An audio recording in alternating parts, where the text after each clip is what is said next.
Recentemente eu tava sem nada pra fazer e tava navegando lá pelo HBO Max e acabei resolvendo reassistir o Man of Steel, já que eu não me lembrava muita coisa sobre o filme e minha relação com os filmes do Snyder na DC são bem mistas. Já que eu achei o Snyder Cut milhões de vezes superior àquela versão de 2017 dos cinemas, que é horrorosa, mas eu até hoje lembro a raiva que eu senti quando eu assisti Batman vs Superman nos cinemas. Então, revendo o filme, ele é o melhor filme do DCU?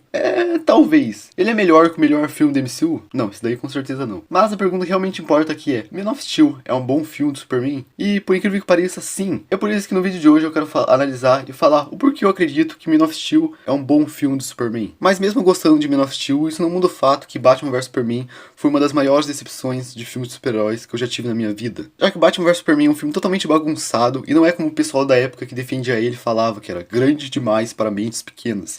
Não, cara, o filme não é um filme inteligente, ele também não é nem mesmo um bom filme de ação. Mas pra gente entender melhor Man of Steel, a gente precisa voltar pro início da sua produção, lá em 2010, quando a Warner resolveu contratar o Zack Snyder para formar uma trindade muito especial na empresa. Não essa daqui, essa daqui. Zack Snyder formaria essa trindade ao lado do Christopher Nolan e do David Goyer. E na verdade foi o próprio David Goyer que teve a ideia inicial por trás do Man of Steel. A ideia original foi fazer um filme de primeiro contato, onde eles misturariam a origem do Superman, só que na perspectiva da nossa sociedade atual. E como a nossa sociedade atual lidaria com isso. We could tell a superhero story, but in a world that was relatable, that seemed more like our own, and hopefully that would have more relevance. Christopher Nolan adorou a ideia e ele que ajudou o projeto a andar pra frente. E ele, junto com o David Goyer, moldaram a história do filme antes mesmo do Zack Snyder entrar pra dirigir o filme. E a gente pode ver isso em algumas entrevistas que o Zack Snyder deu sobre o filme. You know, Chris and Emma invited Debbie and I over to their house to talk about the script and the movie, and Chris kind of pitched me this version of Superman that I was like, oh, that's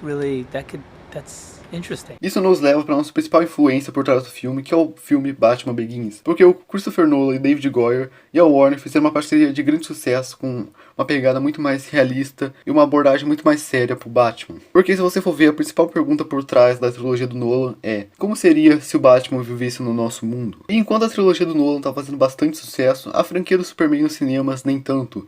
Já que a Warner tinha tentado uma pegada mais quadrinesca com o filme do Superman O Retorno, que ironicamente não deu retorno pros bolsos da Warner. Eu entendi a referência. Mas voltando aqui, enquanto eu tava reassistindo o filme, eu percebi como a estrutura desse filme é bem inspirada na estrutura de Batman Begins. Já que os dois filmes têm um drama e passam bastante tempo desenvolvendo seus personagens principais, até o final do filme mais cheio de ação. Mas aqui nesse filme eu acho que essa trindade do Nolan, do Goyer e do Snyder funciona muito bem, já que essa mistura de estilo resultou em algo muito interessante.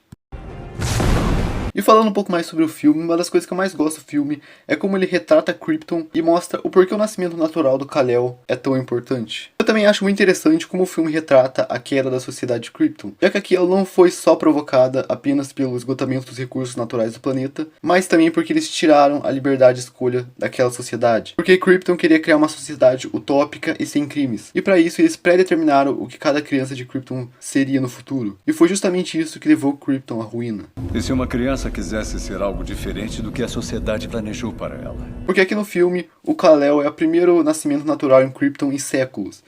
Tivemos uma criança, Zod. Um menino. O primeiro nascimento natural em Krypton em séculos. E ele será livre. Livre para forjar o seu destino. Heresia! Destruam!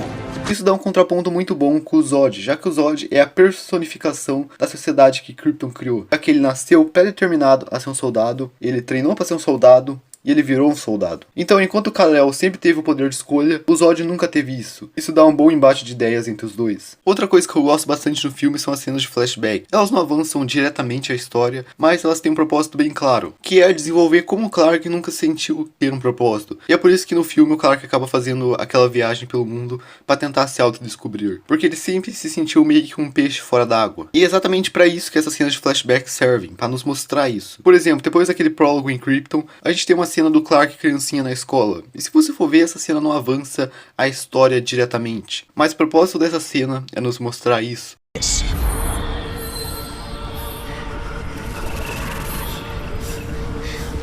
O ponto aqui é que o Zack Snyder nos mostra visualmente como Clark não se sente como uma criança normal. E um pouco mais adiante no filme, a gente tem essa cena aí, e um pouco mais adiante no filme nós temos essa cena aí com a mãe de uma criança que tá conversando com os Kings e que acha que o fato do Clark ter salvado o filho dela de um acidente foi um ato de Deus, Jonathan.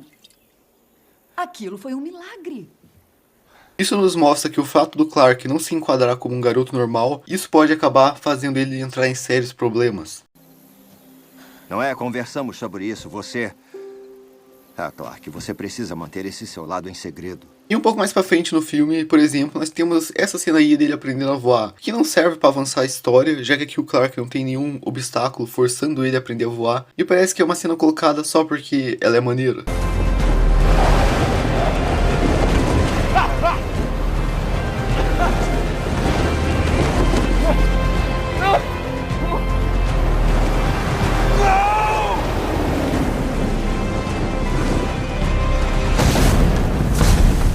Mas como eu disse, tudo nesse filme tem um propósito, e o propósito dessa cena aí é desenvolver a jornada do Clark no filme, já que essa cena não nos mostra quem ele é, mas nos mostra quem ele pode ser. Você os ajudará a realizar maravilhas. E esse é o propósito de todas as cenas de flashback no filme, já que elas servem para exatamente explorar ainda mais a jornada interior que o Clark tem de encontrar seu próprio lugar no mundo. Já que ao contrário de todos os outros kryptonianos, o Clark, como eu disse antes, nasceu naturalmente. Então ninguém impôs o que ele deve ser, ele escolhe o que ele quer ser. E uma coisa bem interessante para se notar é que como a primeira metade do filme é sobre essa jornada de autodescoberta do Clark, e a segunda metade do filme é sobre como o Clark, depois de ter descoberto quem ele é, agora ele vai ter que decidir quem ele é. Porque no filme Clark não se vê como um kryptoniano, mesmo tendo nascido em Krypton, ele também não se vê como humano, mesmo tendo crescido na Terra. Resumindo, Clark não se vê desempenhando nenhum papel que foi pré-atribuído a ele, porque mesmo que ele queira que a raça kryptoniana prospere, ele não quer que isso aconteça a custo do planeta Terra. E é aí que vem a emoção do filme. Se você destruir essa nave, vai destruir Krypton! Krypton já teve sua chance! Porque eu acho que é isso que o Man of Steel faz muito bem, que ele consegue combinar um drama e um bom desenvolvimento de personagem com aquelas cenas de ação típicas de filme blockbuster. Mas vamos falar aqui sobre um dos maiores acertos do DCU até hoje, que é o Zod, já que eu ainda considero ele o melhor vilão do DCU, até hoje por causa de dois fatores. Ele é muito ameaçador e também a gente compreende quais são as suas motivações. Por exemplo, no começo do filme lá que a gente tem aquele prólogo em Krypton, além de mostrar muito bem o nascimento do Superman, esse prólogo estabiliza muito bem as motivações do Zod, já que nesse filme aqui a motivação dele é que ele quer salvar a sua raça, mas para isso ele precisa do Codex, já que esse Codex tem o poder de criar bebês kryptonianos artificialmente. E esse prólogo também estabiliza muito bem como o Zod vai fazer de tudo para conseguir atingir esse objetivo. E essa motivação do antagonista é tão bem estabelecida que até mesmo a vilã Falua, que é uma vilã que aparece bem pouco no filme, consegue ser imponente e ameaçadora.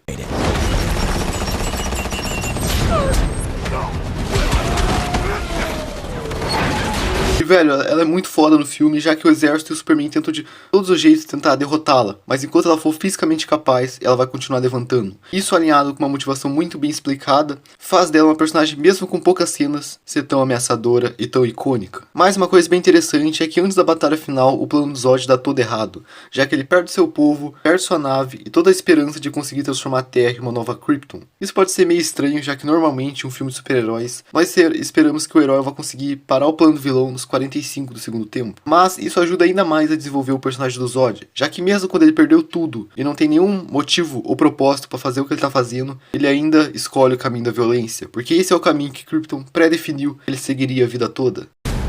Eu vou fazer eles sofrerem, Cal.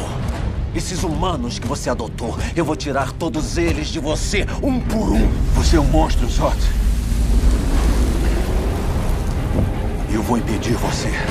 Mas vamos falar um pouco aqui sobre as polêmicas do filme, que são duas, as suas cenas de ação e o fato do Superman matar nesse filme. Primeiro vamos focar aqui na primeira, que é as cenas de ação do filme, que são bem grandiosas para se dizer o mínimo.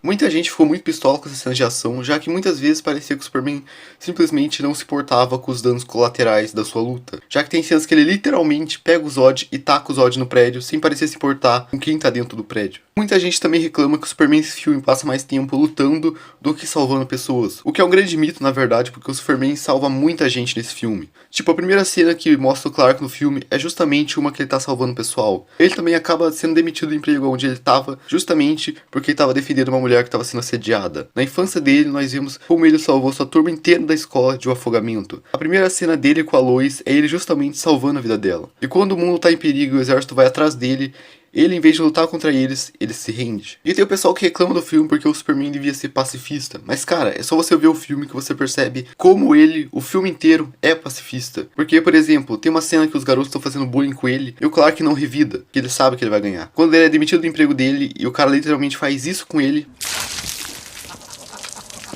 ele não revida e ele se segura. E ele só começa a revidar mesmo quando o exército do Zod vem pra Terra e ameaça a Marta. Porque é aí que o Superman fica pistola mesmo. Porque além de eles ameaçarem a Marta, se ele não conseguir deter o exército do Zod, eles vão literalmente aniquilar a raça humana. Claro que muitas vezes nesse filme parece que ele tá nem aí pros danos colaterais das suas lutas. Mas, velho, ao contrário do Batman, que passou por todo aquele treinamento na Liga dos Assassinos, o Clark não tinha ninguém pra treinar ele, já que Krypton literalmente explodiu. E no filme é a primeira vez que ele tá brigando com alguém com o mesmo nível de força que ele. Então não é de se estranhar que Metrópolis foi literalmente destruída nessa batalha. Porque, mano, era uma luta entre o Superman e o exército kryptoniano. Velho, são quase deuses lutando. E essa destruição resulta em uma das poucas coisas boas de Batman vs Superman, que é o fato do Bruce estar no meio de toda essa destruição. Que além de explicar onde o Batman estava o tempo todo, essa ideia também abriu uma discussão muito boa, que é o fato do Superman ter matado várias pessoas indiretamente. E é claro que Batman vs Superman pegou essa discussão tão boa e acabou não executando ela tão bem. E por último aqui a maior polêmica do filme, que é o fato do Superman matar o Zod no final. Mas eu acredito que o Superman tá numa linha tênue, assim como o Thor na Marvel, que já matou vários outros personagens. E tudo bem, mano, isso não destrói o personagem. Ao contrário do Batman, por exemplo, que